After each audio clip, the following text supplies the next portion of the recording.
우리가 때로는 내 앞에 벌어진 일을 도무지 받아들일 수 없고 이해할 수 없다고 생각할 때가 있습니다. 그렇다면 여러분은 이 말씀을 기억하십시오. 모든 상황과 모든 사건과 모든 상황은 하나님의 주권 아래에 있다 하는 말씀입니다. 더불어 우리가 기억해야 할 것이 있습니다. 모든 사건에는 하나님의 메시지가 있습니다.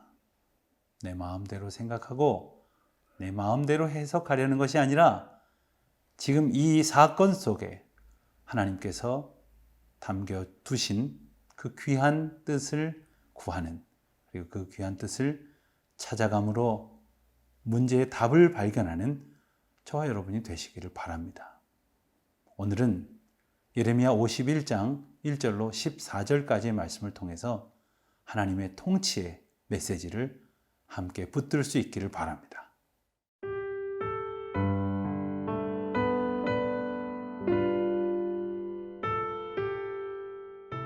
예레미야 51장 1절에서 14절 말씀입니다.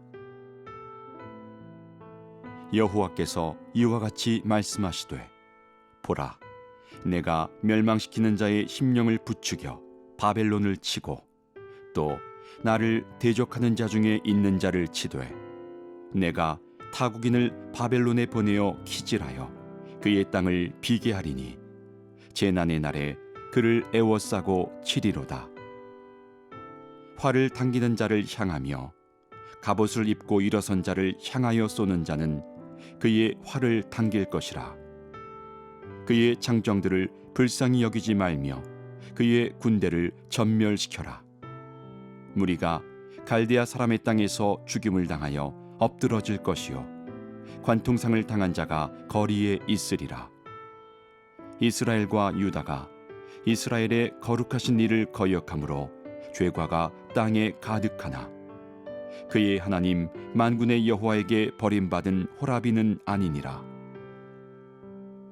바벨론 가운데서 도망하여 나와서 각기 생명을 구원하고 그의 죄악으로 말미암아 끊어짐을 보지 말지어다.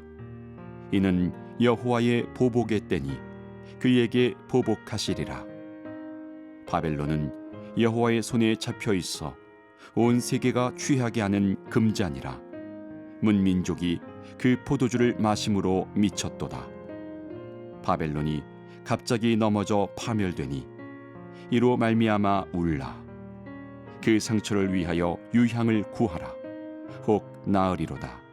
우리가 바벨론을 치료하려 하여도 낫지 아니한즉 버리고 각기 고향으로 돌아가자.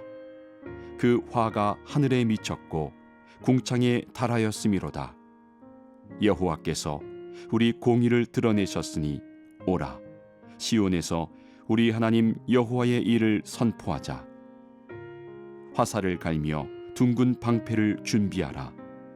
여호와께서 메대 왕들의 마음을 부추기사 바벨론을 멸하기로 뜻하시나니 이는 여호와께서 보복하시는 것 곧 그의 성전을 위하여 보복하시는 것이라. 바벨론 성벽을 향하여 깃발을 세우고 튼튼히 지키며 파수꾼을 세우며 복병을 매복시켜 방비하라. 이는 여호와께서 바벨론 주민에 대하여 말씀하신 대로 계획하시고 행하심이로다. 많은 물가에 살면서 재물이 많은 자여, 내 재물의 한계 곧 내 끝이 왔도다.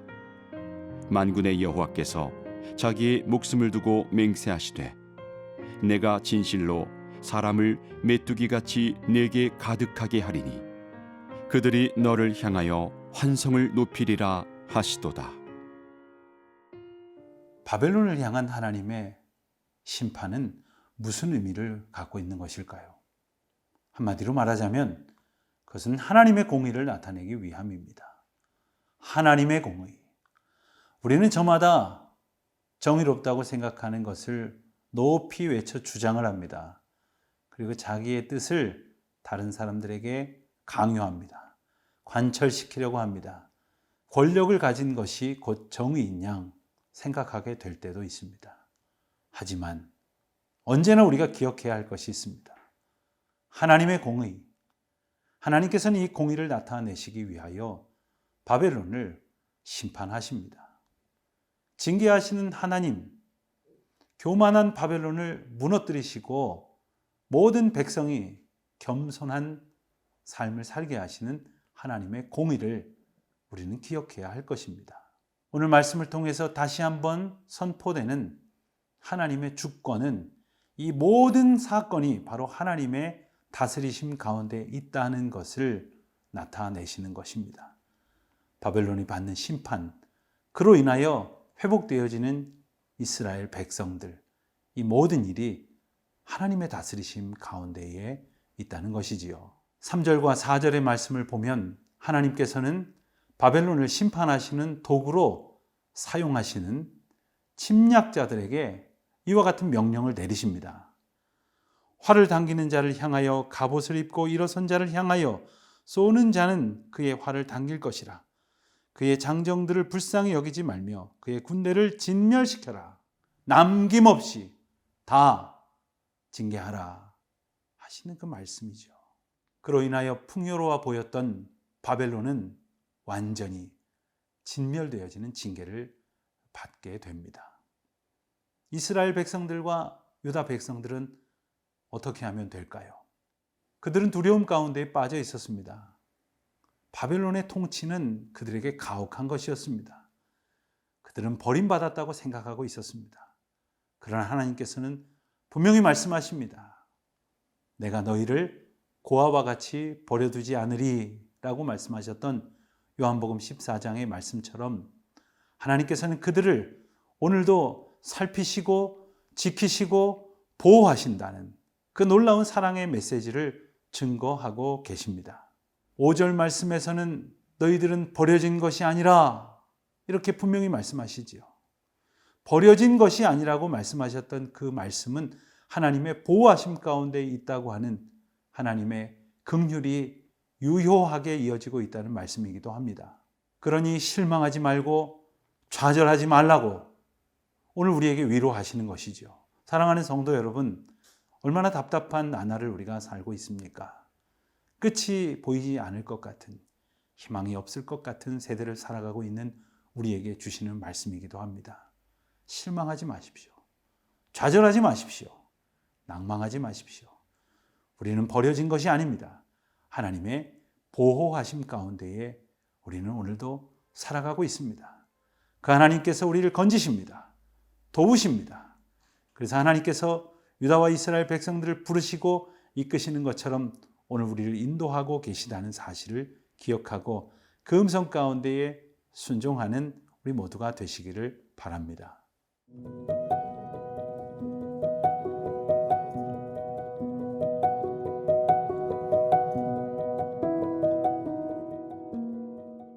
바벨론을 심판하시기로 결심하신 하나님께서는 유다와 이스라엘 백성들에게 실망하지 마라, 절망하지 마라, 그리고 내게로 돌아오라. 그 모진 땅에서 도망하여 오직 여호와와만 연합하라. 이렇게 부르십니다.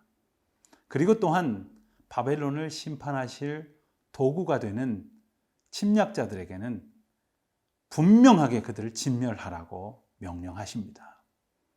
하나님께서 바벨론을 향한 이 심판의 메시지와 이스라엘 백성들을 향하여 선포하신 구원의 음성은 더욱 선명해집니다. 여호와를 대적하였던 바벨론, 하나님 앞에 교만히 행하였던 바벨론 모든 자들을 진멸하시는 하나님, 그리고 겸손히 주님만을 의지하여 도움을 청하는 주의 백성들을 구원하시는 하나님, 그 모습을 우리는 사모함으로 기다릴 수 있어야 할 것입니다. 그리고 우리의 변화된 태도로 주님 앞에 나아가야 할 것이겠습니다. 바벨론을 멸하라 하시는 그 명령을 다시 한번 선포하시는 하나님께서는 11절과 12절 말씀을 통해서 그 이유를 더욱 분명하게 선포하십니다. 11절 말씀을 보면 화살을 갈며 둥근 방패를 준비하라. 여호와께서 메대 왕들의 마음을 부추기사 바벨론을 멸하기로 뜻하시나니 이는 여호와께서 보복하시는 것 곧 그의 성전을 위하여 보복하시는 것이라. 그의 성전을 위하여 보복하시는 것이라고 분명히 말씀하십니다. 바벨론은 여호와의 성전을 회파했습니다. 그들의 가진 힘만 믿고 하나님을 두려워하지 않고 하나님의 존전을 무너뜨렸습니다. 그 성전에서 하나님을 예배하는 데 사용했던 기명들을 함부로 취급하였고 그것을 자기들의 노략물로 삼아서 빼앗아 갔습니다. 성전을 경홀히 여겼던 바벨론을 엄중히 심판하시는 하나님, 그 하나님의 경고하시는 음성이 선포되고 있는 것이지요. 또한 12절 말씀에서 바벨론 성벽을 향하여 깃발을 세우고 튼튼히 지키며 파수꾼을 세우며 복병을 매복시켜 방비하라. 이는 여호와께서 바벨론 주민에게 대하여 말씀하신 대로 계획하시고 행하심이로다. 바벨론 성벽은 그동안 가장 강력하고 견고한 안전한 성벽인 것처럼 여겨졌었습니다. 그러나 하나님께서 아무리 견고하다고 생각하였던 인간에 의지할 것도 무너뜨리시고 패하시고 오직 주님이 함께 하시며 징계하시며 통치하신다는 사실을 나타내시는 도구로 사용하실 뿐입니다. 오늘도 오직 주님의 다스리심만을 겸손히 바라보며 인도하심만을 구하며 순종하는 주의 자녀들로 살아가시기를 주님의 이름으로 축원드립니다.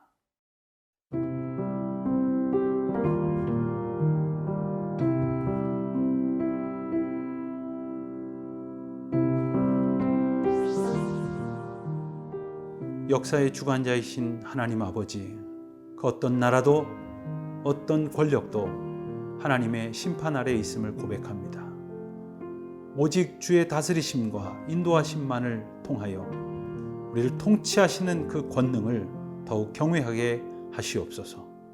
오직 주님만 바라봄으로 순종하는 주의 자녀로 살게 하옵소서.